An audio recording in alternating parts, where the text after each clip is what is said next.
안식 그 첫날 일찍이 아직 어두울 때에 막달라 마리아가 무덤에 와서 돌이 무덤에서 옮겨진 것을 보고 시몬 베드로와 예수께서 사랑하시던 그 다른 제자에게 달려가서 말하되 사람들이 주님을 무덤에서 가져다가 어디에 두었는지 우리가 알지 못하겠다 하니 베드로와 그 다른 제자가 나가서 무덤으로 갈새 둘이 같이 다름질하더니 그 다른 제자가 베드로보다 더 빨리 달려가서 먼저 무덤에 이르러 구부려 세마포 놓인 것을 보았으나 들어가지는 아니하였더니 시몬 베드로는 따라와서 무덤에 들어가 보니 세마포가 놓였고 또 머리를 쌌던 수건은 세마포와 함께 놓이지 않고 딴 곳에 쌌던 대로 놓여 있더라.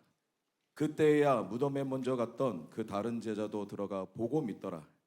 그들은 성경에 그가 죽은 자 가운데서 다시 살아나야 하리라 하신 말씀을 아직 알지 못하더라. 이에 두 제자가 자기들의 집으로 돌아가니라.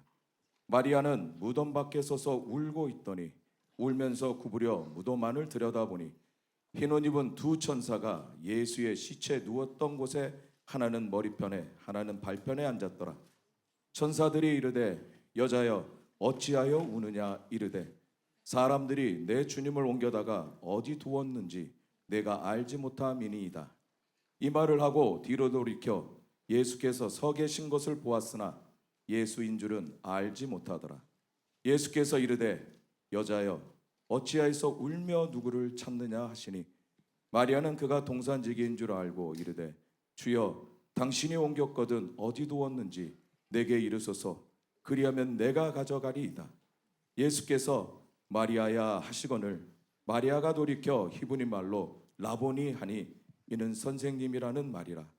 예수께서 이르시되 나를 붙들지 말라. 내가 아직 아버지께로 올라가지 아니하였노라. 너는 내 형제에게로 가서 이르되 내가 내 아버지 곧 너희 아버지 내 하나님 곧 너희 하나님께로 올라간다 하라 하시니 막달라 마리아가 가서 제자들에게 내가 주를 보았다 하고 또 주께서 자기에게 이렇게 말씀하셨다 이르니라. 아멘. 미국 사람 치고는 한국말 잘 읽었습니다. 한두 개 단어를 빼고 다 잘하셨습니다. 아버지 감사합니다. 우리 생에 가장 놀라운 예수 그리스도의 죽으심과 부활 늘 묵상하며 특별히 오늘 부활절을 맞이하면서 기쁨으로 감사하며 감격하며 주 앞에 나와서 찬송했습니다. 성령님 이 말씀을 함께 볼 때에 주께서 우리 가운데 각 사람에게 말씀하여 주시옵소서. 주 예수 이름으로 기도합니다. 아멘. 우리 신앙생활 가운데는 중요한 시즌들이 있는데 예를 들어서 말한다면 우리가 추수감사절이라든지 또 성탄절도 있습니다. 근데 가장 우리 믿는 사람에게 놀라운 것은 바로 부활절입니다. 이거는 우리의 믿음의 출발입니다. 주께서 십자가에 죽으신 것을 믿고 또 죽으시고 사흘 만에 다시 사신 것을 믿을 때에 이것이 바로 우리가 구원받는 증명입니다. 주의 죽으심과 부활하심이 우리의 구원의 근본이요 우리 신앙생활의 삶의 가장 기반이기 때문에 그런 것입니다. 성경 말씀 안에 보게 되면 이 사복음서 안에 동일하게 주께서 고난받으신 장면을 말씀하시고 또 부활하신 장면을 다 말씀했습니다. 십자가에 죽으신 건 물론 말씀했죠. 안식일이 지나고 바로 그 다음날 새벽, 그러니까 3일째 된 날이죠. 그리고 이것을 날짜별로 말할 때는 바로 주일 새벽인 것입니다. 그날 주께서 이제 무덤에 묻힌 것을 보고 몇 사람들이 그 무덤으로 이 안식구 첫날 주일 아침이죠. 새벽에 그 무덤으로 갔습니다. 왜냐하면 그 무덤에 가서 이 주 앞에 몇 가지를 이 시체에 대해서 할 수 있는 것 하기 위해서 간 것이죠. 남자들은 아마도 방에서 두려 떨고 있거나 아니면 잠을 자고 있었을 것입니다. 남자들은 감히 무덤에 갈 용기조차도 없었습니다. 역사 안에서 왜 하나님이 남자보다 여자를 더 잘 사용하신가 잘 알 수 있겠어요. 영성으로 봐도 여성이 더 탁월하고 담대함을 봐도 더 강합니다. 또 부지런함도 더 남자보다 여자가 더 낫습니다. 웃으라고 말씀드린 것이에요. 마태복음 28장 1절 말씀에는 안식일이 다 지나고 안식 후 첫날이 되리는 새벽에 막달라 마리아와 다른 마리아가 무덤을 보려고 갔다라고 말씀을 했습니다. 여기는 두 사람의 이름이 나오죠. 두 명 다 이름이 마리아인데 한 사람은 이제 막달라 마리아, 또 다른 사람은 그냥 다른 마리아가 무덤을 보려 갔다라고 말했죠.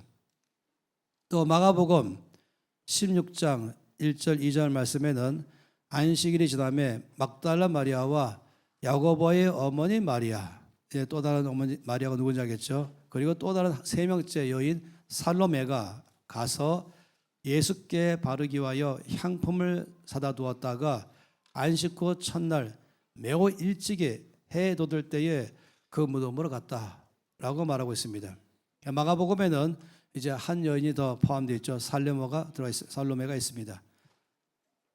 누가복음 24장 1절 말씀에는 안식 후 첫날 새벽에 이 여자들이 그 준비한 향품을 가지고 무덤에 갔다라고 말합니다. 이것은 누가복음 23장 말씀에 나와 있는 갈릴리 때부터 주를 따라가며 또 주님과 제 아들을 위해서 모든 면에 하스피로 섬겨왔던 여성들을 말하고 있죠. 갈릴리 사람들인 것입니다. 자기의 소유를 다 팔아서 주님과 제 아들을 섬겼다라고 누가복음 8장에서는 말씀하고 있습니다. 이들은 예수께서 십자가에 달리시고 돌아가실 때까지 끝까지 바로 그 십자가 밑에서 또 곁에서 있었던 여인들입니다. 이 여자들은 동시에 예수님의 이 시체를 무덤에 두는 데까지 따라갔습니다. 어디에 두는지를 다 봐놨습니다. 그리고 돌아가자마자 바로 향품과 향유를 준비했습니다. 그래서 이 안식일 지나면 바로 가서 이 시체에 대해서 이 향유와 향품을 바르는 것이 가장 최대한의 공경의 표시이기 때문에 그런 것이죠.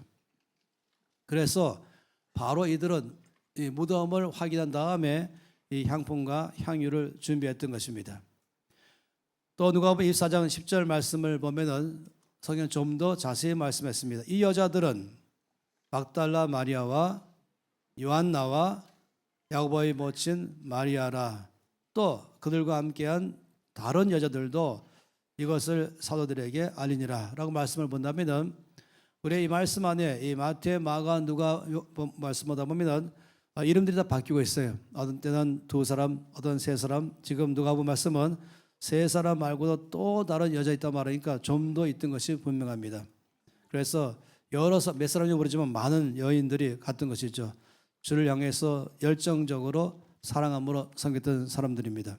그런데 이 세 명 아니면 그 이상의 여인들 가운데서 주께서 아주 강조하고 있는 한 사람이 있습니다. 두드러지게 한 사람, 공통적으로 나오고 그것도 제일 먼저 주께서 이름을 거명했습니다. 이건 바로 막달라 마리아라고 말하고 있죠. 이 막달라 마리아란 것은 지난번 우리가 이제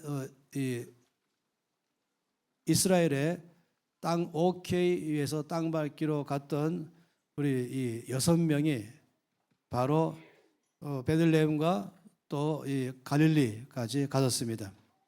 그때 그 사진 보면은 여러분이 알 수 있어요.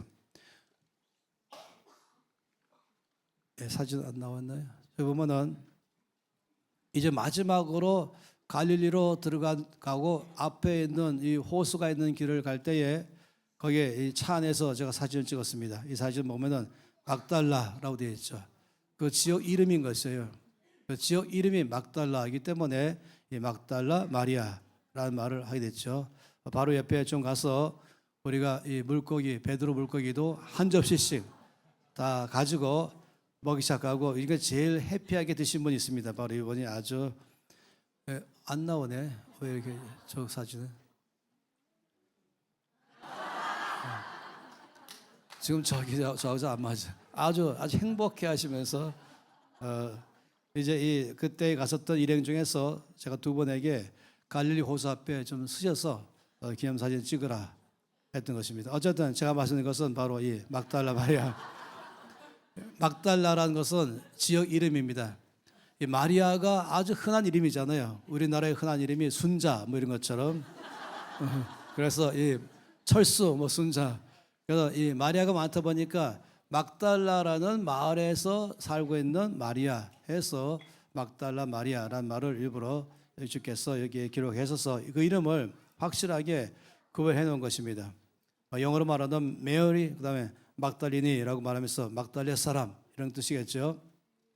그러면서 이 중에 이 한 사람에 대해서 특별하게 주께서 강조하신 것을 볼 수 있습니다. 마태복음에서는 막달라 마리아와 다른 마리아 같다. 마가복음에서는 막달라 마리아와 야고보의 어머니 마리아와 살로메 같다. 누가복음에는 막달라 마리아와 요한나와 야고보의 어머니 마리아와 또 다른 여자들이 같다. 이렇게 되어 있지만 요한복음 말씀에서만큼은 마치 한 사람이 간 것처럼 말씀을 했죠. 우리가 20장 1절 말씀을 보았던 것처럼 이 안식구 첫날 일찍이 아직 어두울 때에 막달라 마리아가 무덤에 와서 보았다. 그 다음에 나오는 모든 내용들은 바로 이 막달라 마리아만 같이 간 것처럼 말씀하십니다. 우리가 이 성경 말씀 볼 때마다 이 마태, 마가, 누가, 요한을 볼 때마다는 사람에 대해서 이 마태라는 사람이 뭘 봤냐 이것이 중요한 것이 아니에요. 마치 마태는 이렇게 기록했다, 마가는 좀 다르게 기록했다 이렇게 보지 마세요.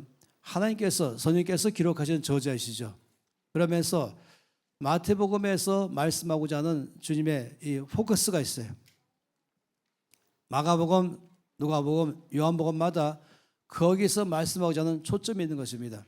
특별히 요한복음에서는 우리 주께서 다른 여인들은 다 흐릿하게 많으시면서 막달라 마리아만 뚜렷하게 그리고 아주 포커스를 맞추시면서 아주 한 사람만 간 것처럼 말할 정도로 우리 주께서 우리 모두에게 이 막달라 마리아 여인을 잘 관찰해야 된다. 부활절 날에 특별히 이 막달라 마리아를 깊이 너희들이 알기를 바란다. 내가 지금 이 여인을 소개한다. 이렇게 말씀을 하는 것입니다. 그래서 이 마가복음 16장 9절부터 11절 말씀에는 특별히 예수께서 안식구 첫날 이른 아침에 살아나신 후에, 중요하죠. 살아나신 후에 전에 7 귀신 쫓아내어 주신 막달라 마리아에게 먼저 보이신다. 이 말씀이 참으로 중요하죠. 막달라 마리아를 이제 만나셨을 때에 먼저 그에게 보이셨을 때라고 말하면서 이 여인에 관해서 말하기를 여기서만 기록했죠. 전에 7 귀신 쫓아내어 주신 막달라 마리아. 그러니까 그는 이전에 7 귀신 들렸던 사람이었어요. 한 귀신도 아니고 7 귀신이죠. 또 어떤 심심한 사람은 그 7 귀신 뭔가를 묵상한 사람도 있어요. 그건 전혀 주님께 관심이 없는 것입니다. 그가 얼마나 험악한 삶을 살았는지를 주께서 보여주지만 그러나 그의 삶에 주께서 제일 먼저 보이셨다. 먼저 보이시니 중요한 것이. 그리고 나서 또 말씀하기를 마리아가 가서 예수와 함께 하던 사람들이 슬퍼하고 울고 있는 중에 이 일을 알렸다. 제일 먼저 낙심하고 울고 슬퍼하고 있는 예수님의 제자들, 사도들에게 부활하신 주님을 제일 먼저 알린 사람도 막달라 마리아다 라고 말했죠. 그들은 예수께서 살아나셨다는 것과 마리아에게 보이셨다는 것을 듣고도 믿지 아니했다 라고 말했습니다. 두 가지를 안 믿었죠. 주님이 살아나셨다, 또 막달라 마리아에게 주께서 살아나심을 보여주셨다, 이것을 갖다가 믿지 않았다라고 말했죠. 먼저 보이시니라고 말씀에 이 9절 말씀에 우리에게 주께 집중하기를 원하는 것입니다. 먼저 막달라 마리아에게, 그것도 이렇게 말했죠. 전에 7 귀신을 쫓아내어 주신 막달라 마리아에게 먼저 보이시다. 주의 부활에 주님께서는 당시의 영적인 이 지도자들, 제사장들, 사두개인들, 바리새인들, 율법사들 또는 유대교 지도자들 이들에게 먼저 안 보이셨습니다. 당시에 로마 대제국의 점령군 사령관인 총독에게도 안 보여줬습니다. 제자들도 더는 아닙니다. 사도도 아닙니다.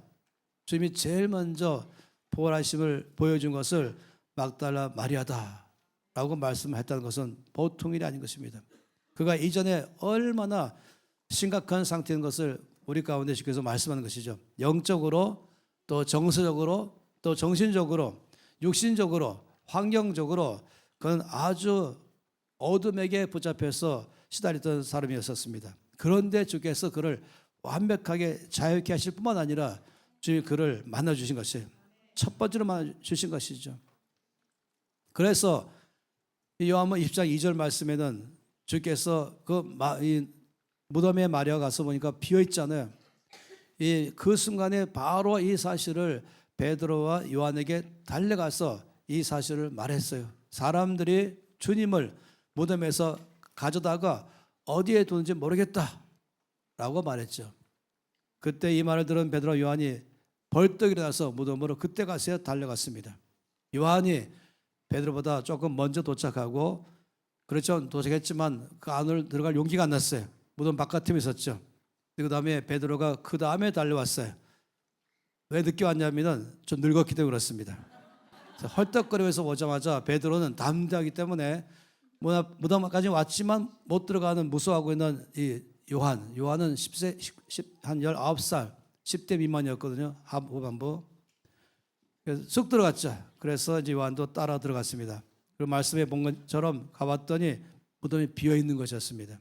세마포가 놓여 있고, 머리에 쌌던 수건은 세마포와 함께 놓이지 않고 다른 곳에 잘 개켜 있었고, 요한은 그때 가서 무덤 안으로 들어가서 함께 보고, 다들 주님이 안 계신 것 보고 누가 이 시체를 훔쳐갔는가 어리둥절하면서 바로 돌아갔습니다. 두 사람은 그냥 낙심한 채로 돌아갔죠. 그러나 막달라 마리아는 안 갔어요.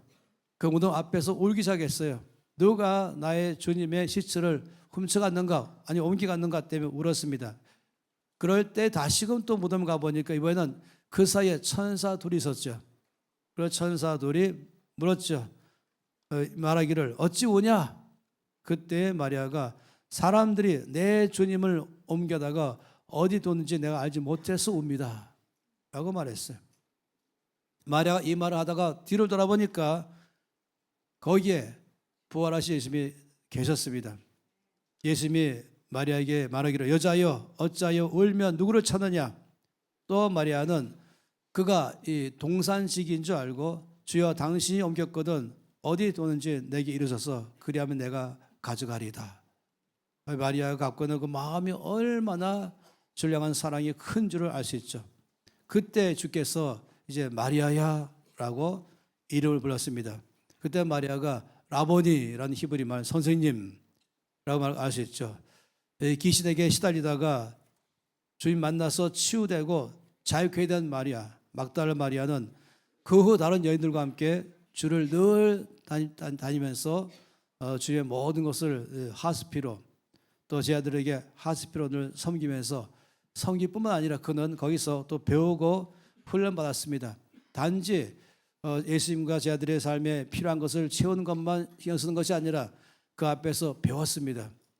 더 주의 음성에 귀를 기울였습니다. 그래서 선생님이라고 말한 것을 보면은 그가 이미 제자의 삶을 사는 것을 알 수 있죠. 그러니까 주님이 아니라 선생님, 늘 내 삶에 말씀하는 주의 음성에 귀를 기울인 것이죠. 그때에 요한복음 20장 17절 18절 말씀은 참으로 놀라운 말씀입니다. 주께서 그 마리아에게 말씀해 너는 내 형제들에게 가서 말하라. 내가 내 아버지 곧 너희 아버지 내 하나님 곧 너희 하나님께로 올라간다. 이것을 말하라. 부활하셨지만은 승천하실 것을 가서 쟤들에게 말하라. 18절 말씀에 막달라 마리아가 가서 쟤들에게 말했습니다. 두 가지를 말했죠. 내가 주를 보았다라는 것과 또 주께서 자기에게 이렇게 말씀하셨다. 다시 말하면 내가 내 아버지 곧 너희 아버지 내 하나님 곧 너희 하나님께로 올라간다. 이것을 그들에게 알려준 것입니다. 성경에는 초대교회 때에 많은 여인들의 이름이 소개되고 있습니다.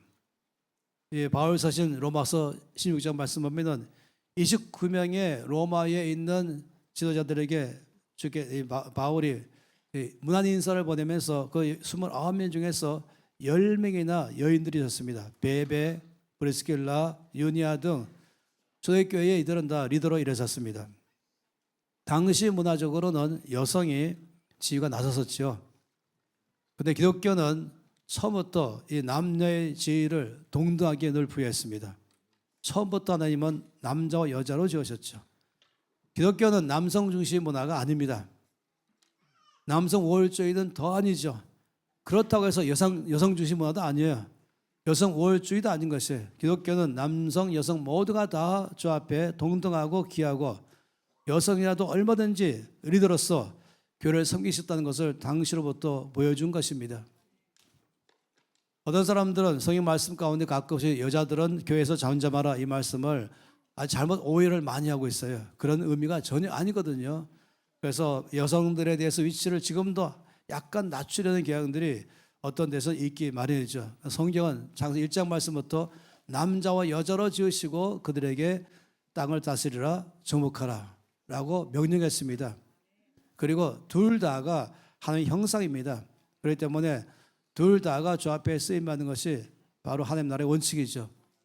우리나라는 최근까지도 아직 그런 현상이 있지 않습니까?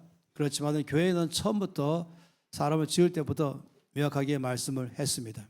오늘 이 말씀 보면서 왜 주께서 다른 모든 것보다도 이 부활절에 제일 먼저 막달라 마리아를 만나 주셨는가? 왜 그에게 제자들이 가서 주의 부활하신 것을 왜 전하라고 하셨는가? 또 주의 메시지를 왜 막달라 마리아에게 가서 전하라고 말씀하셨는가?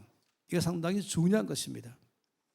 이런 큰 영광, 이런 큰 은혜, 이런 큰 특권, 부활하신 주님을 제일 먼저 만날 수 있는 영광과 특권, 또 부활하신 예수님께서 말씀을 맡겨서 메시지를 교회에게, 사도들에게 제일 먼저 알릴 수 있을 만한 이런 특권, 영광, 아무나 누리는 것이 아니죠. 왜 주님은 이 말씀을 통해서 우리에게 무엇을 말씀하시는가 하는 것입니다. 그것은 막달라 마리아는 자기 과거에 매여 사는 사람이 아니라는 것입니다. 나는 과거에 이런 사람이었어. 그것은 자기에게 오늘을 사는데 용기를 잃게 합니다. 내일을 사는데 소망을 약간 약화시킵니다. 주를 잘 섬기다가도 과거의 자기의 부끄러운 삶을 또 기억하면 힘 또 빠져버립니다. 손 들다가도 손 힘이 떨어지기 시작하는 것이죠. 주를 섬기려고 일어서다가도 허리 힘이 약해지는 것입니다. 그러게 된다면 정말로 주 앞에 은혜를 모르는 것이죠.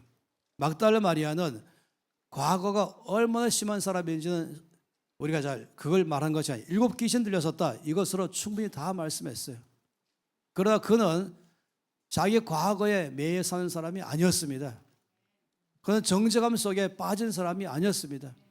죄의식 가운데 빠진 사람도 아니었습니다. 늘 죄책감 속에 빠져서 수시로 낙심하고 그리고 수시로 절망 가운데 빠지거나 웃다가도 가끔씩 이 어두움의 슬픔의 그림자를 띄우는 그런 사람이 아니었습니다. 그 얼굴 전체는 기쁨이 충만해 있습니다. 그의 삶은 머리끝에서 발끝까지 빛으로 환해 있습니다. 그건 더 이상 과거에 매인 사람이 아니었습니다. 왜 그런지 아십니까? 바로 부활하신 예수님 때문인 것입니다.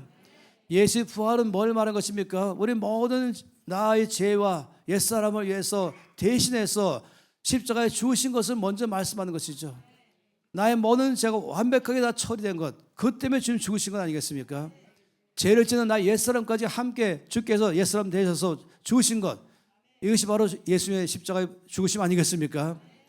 이것이 우리 신앙생활의 기반인 것입니다. 기독교의 기반은 바로 십자가요 부활인 것입니다. 나의 과거의 모든 죄와 약함과 부끄러움과 부족함과 약함과 여러 가지 실망하고 말할 수 있는 모든 것들을 다 주께서 철저하게 얼마나 처참하게 다 당하셨습니까? 이것을 아는 것이죠. 더 이상 과거에 매어 살지 않는 것, 다시 말하면 십자가 능력을 믿는 것, 예수의 부활의 능력을 믿는 것, 주께서 죽으신 것이 뭘 말하는지를 확실히 믿는 사람. 그렇다면 아무리 원수마이가 나한테 와서 큰 소리로 너는 과거 이런 사람이지 하면서 나의 과거를 갖다 롱 리스트로 말한다 할지라도 눈도 깜짝하지 않는 사람. 그런데 주께서 이것을 철저하게 처참하게 아주 처절하게 다 당하시고 죽으셔서 내 죄를 다 처리하셨지. 그래서 주의 십자가의 모든 공로로 나는 깨끗해졌지. 난 자유해졌지라고 말한 것입니다. 나 양심이 가끔씩 말하잖아요. 내 양심이 나에게 말할 때마다 거기에 대해서 우물쭈물하지 마세요. 그때마다 담대하게 십자가 능력을 찬양합니다. 예수의 죽으심을 나는 의지합니다. 혹시 다른 사람 나를 어떻게 볼까? 세우트지 마세요. 주님이 나를 보실 때에 의롭다고 말씀했습니다. 십자가의 죽으심과 고난받으심을 믿을 때에 그 믿음이 나를 의롭게 하신 것입니다. 주 앞에 나갈 때에는 예수의 죽으심을 의지하면서 감사함이 나가기 때문에 이것을 나의 의로 여기시고 나의 안에 빛으로 충만하게 채워주신 것이에요. 소망으로 꽉 차게 하는 것입니다.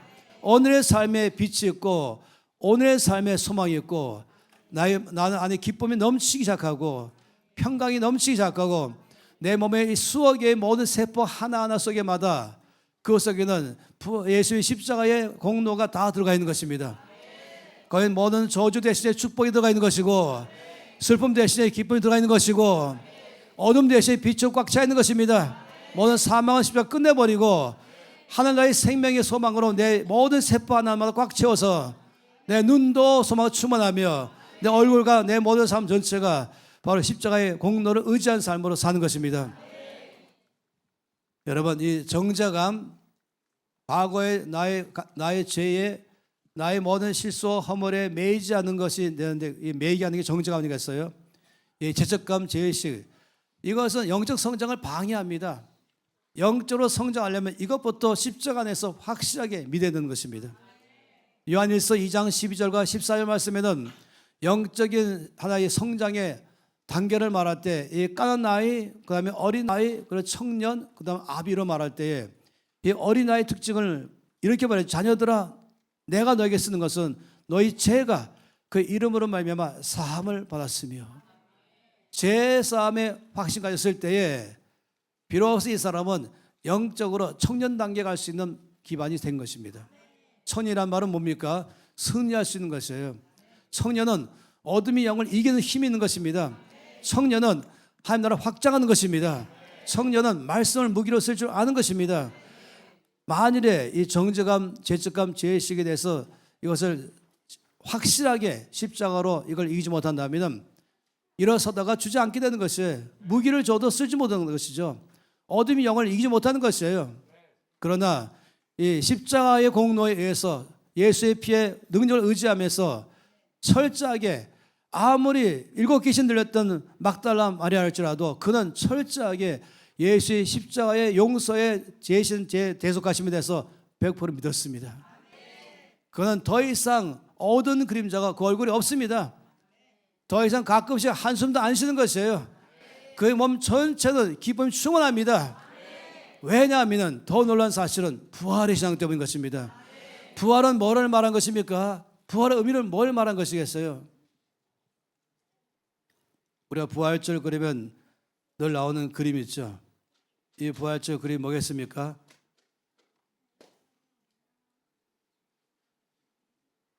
이거 어떻게 이렇게 됐지?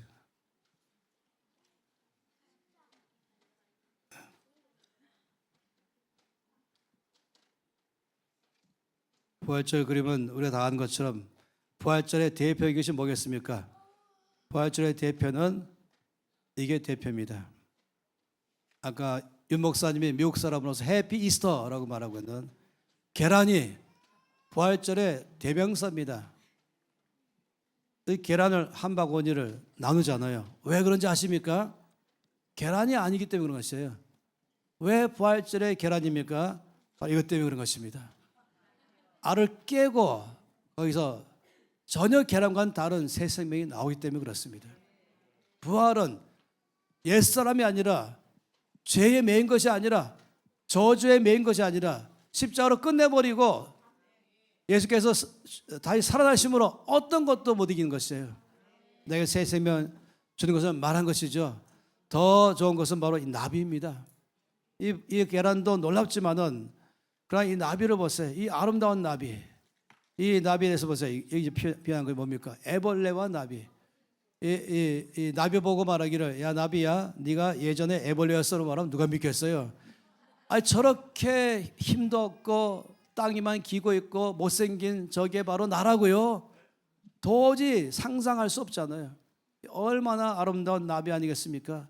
이 아름다운 나비가 이전에 바로 애벌레였던 것이에요. 부활을 말한 것입니다. 예수의 부활은 우리 가운데 애벌레 같은 나의 삶을 나비 같은 삶으로 바꾼 걸 말한 것입니다. 내 삶은 새로워졌습니다. 예수님의 십자가의 죽으심으로 나의 모든 과거를 완전히 깨끗이 처리하시고 예수 부활하시면 나를 완전히 새 사람 되게 하신 것입니다. 너무 놀라운 사건인 것이죠. 그러니 주님의 용서와 치유하심, 자유하심, 새롭게 하심, 이 모든 것에 대한 것이 바로 이 부활이 결정체인 것입니다. 하나님을 아빠, 아버지로 얼마든지 만날 수 있는 새로운 삶으로 살아가는 것이죠. 왜 막달라 마리아를 말씀하면서 제일 먼저 만나주시고 또 왜 그에게 주께서 교회들에 가서 저를 만난 것을 말하시고 왜 가장 중요한 메시지를 마리아를 통해서 교회들과 전했습니까? 이것은 당시에 초대교회가 얼마나 아름다운 것인가를 잘 말하는 것입니다. 이들이 끝없이 마리아를 볼 때마다 수근수근거리면서 알지? 과거에 7 귀신 들렸어.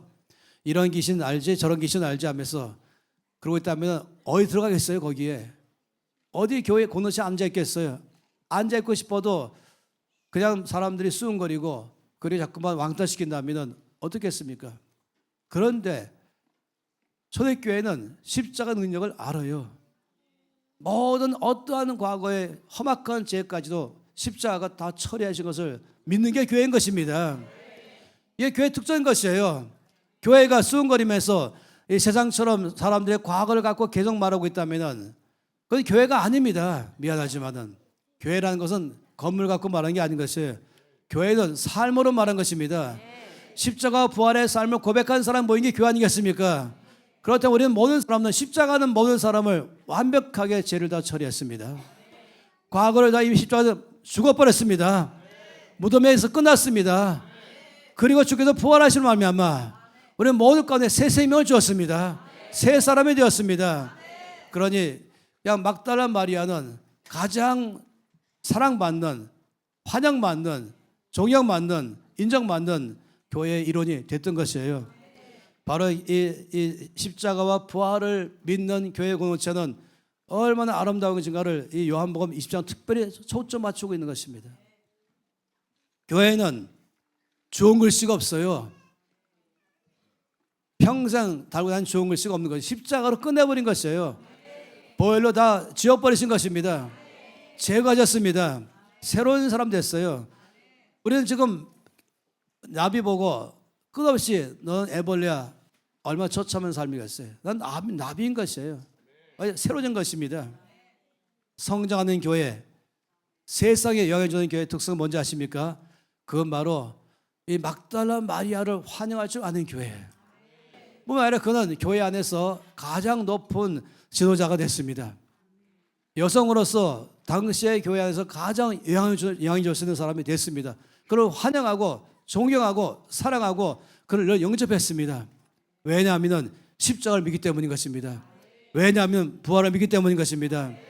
그러니 마리아는 조금 더 그 속에 어둠은 단 1%도 없는, 근심과 슬픔이 1%도 없는 이 예수의 십자가와 부활의 그 놀라운 능력을 꽉 차 있는 빛으로 환한 가운데서 자유한 사람인 것입니다. 그러기에 중요한 건 뭔지 아십니까? 중요한 건 먼저 막달라 마리아 자신에게 있는 것이에요. 교회가 아무리 환영해줘도 아무리 교회가 인정해줘도 본인이 늘 자기 자신의 과거에 매여 살면서 잘 나가다 또 주저앉아 버린다면 안 되는 것이죠. 먼저 막달라 마리아 자신부터 일어서야 되는 것입니다. 주께서 말씀한 십자가 사건을 믿으십시오. 부활의 사건을 믿으십시오. 그래야 나 자신이 더 이상 나 자신에 대해서 말할 때마다 담대하고 어둠이 아니게 담대하면서 나는 새로워졌습니다. 나는 새 사람이 되었습니다. 이것은 전적으로 내가 아니라 예수의 죽으심과 부활하심으로 내 안에 이루어진 사건입니다. 그래서 내 안에서 소망이 충만하며 자신만만하며 자유하며 힘있게 사실 바란 것이에요. 그래야만이 먼저 자신부터 올바르게 서 있어야 되는 것이죠. 자의 과거를 바라볼 때마다 은혜만 생각하는 것입니다. 은혜가 얼마나 큰지. 저희 나갈 때마다 바울처럼 나의 나된 것은 내가 아니요 주님의 은혜입니다 라고 말한 것처럼 주님의 사랑이 얼마나 큰지 여기에는 감격하는 것입니다. 저 앞에 전심으로 심장을 다해서 예배드리며 무엇을 하든지 사람들에게 인정받기 위해서가 아니라 나를 이렇게 놀랍게 바꾸신 그 사랑에 감격해서 그 사랑이 너무나 받은 은혜가 커서 주여 내 몸으로 주를 섬기겠습니다. 모든 면마다 이 막달라 마리아 자신부터 십자가와 부활을 확실히 믿는다면 자신감 있게 그런 빛이 충만할 것입니다. 그러니 언제나 막달라 마리아 자신부터 견고한 믿음 위에 서야 되는 것입니다. 그리고는 동시에 또 온 교회 공동체는 교회라는 예수 그리스도의 교회로 간다면 십자가와 부활 위에 있는 것이 바로 교회인 것이에요. 십자가의 사건을 믿으면서 사는 것이 우리 교회인 것입니다. 예수의 부활을 믿는 게 우리 교회인 것입니다. 아무리 문제 많은 사람이랄지라도 우리들에게는 더 이상 그 사람을 문제로 보지 않습니다. 기도의 제목으로 보는 것입니다. 주의 십자가 능력이 그의 삶에 역사해 주시옵소서. 부활의 능력으로 역사해 주시옵소서. 이것이 바로 교회인 것입니다. 교회는 사랑만 있습니다. 교회는 판단이 없습니다. 교회는 정죄가 없습니다. 수은거림이 없는 것입니다. 늘 감사가 있는 것이고 기쁨이 있는 것이고 격려가 있는 것이에요. 위로하는 것입니다. 아무리 낙심한 사람이 있다 할지라도 주께서 너희 삶에 역사하신다. 이것이 바로 부활의 능력을 경험한 교회인 것입니다. 우리 교회는 그런 교회인 줄 믿습니다. 과거에 매여 살지 않는 사람, 오직 십자가와 부활을 철저히 믿어서 소망 충만한 사람, 역동적인 사람, 기쁨이 충만한 사람 되는 것이 진정한 자유가 우리 안에 있습니다. 진정한 능력이 우리 안에 있습니다. 승리가 우리 안에 있습니다.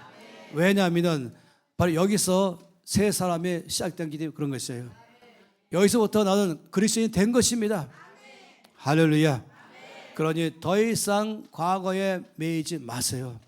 그때마다 십자가의 능력을 주 앞에 믿음으로 선포하세요. 부활하신 주님을 갖다 고백하세요. 아무리 깊은 마음의 상처를 할지라도 십자가가 이미 다 처리 끝냈습니다. 주의 십자가 능력은 깊은 산적까지 십자가로 내려가서 거의 생명을 줬습니다. 그러니 날마다 우리는 자랑할 것은 주의 십자가만 자랑하며 선포할 것은 예수의 부활만 선포합니다. 오늘 우리는 이 마리아를 보면서 정말로 주 앞에서 담대한 믿음을 갖는 것이에요. 이 사도 바울은 빌립보 3장 10절 11절 말씀 가운데 놀랍게 말했죠. 예수 그리스도의 부활의 권능과 그 고난에 참여함을 알고자 한다. 어떻게 하든지 죽으심을 본받아 부활에 이르란다라고 말했습니다.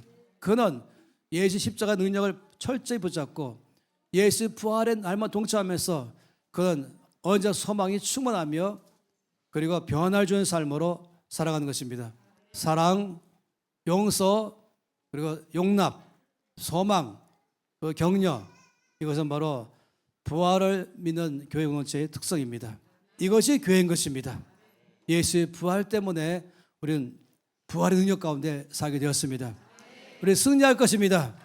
영향을 줄 것입니다.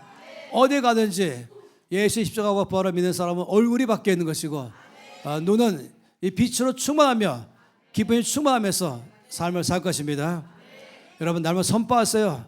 그래서 어둠에 대해서 선포하시면서 나는 십자가 능력으로 이미 새로워졌습니다. 부활의 능력으로 새로워졌습니다. 난 승리할 것입니다. 예수의 생명이 나의 생명입니다. 할렐루야. 다 손 높여드리겠습니다. 우리 주 앞에 통서로 기도하시면서 아버지 감사합니다.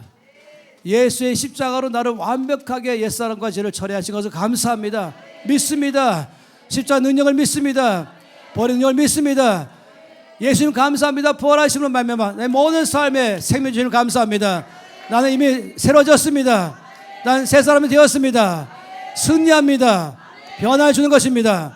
아버지 이 땅에서 이 부활의 증인된 삶으로 내 기쁨으로 내 빛으로 살아내겠습니다. 다 함께 주 앞에 주 외치며 기도하겠습니다. 주여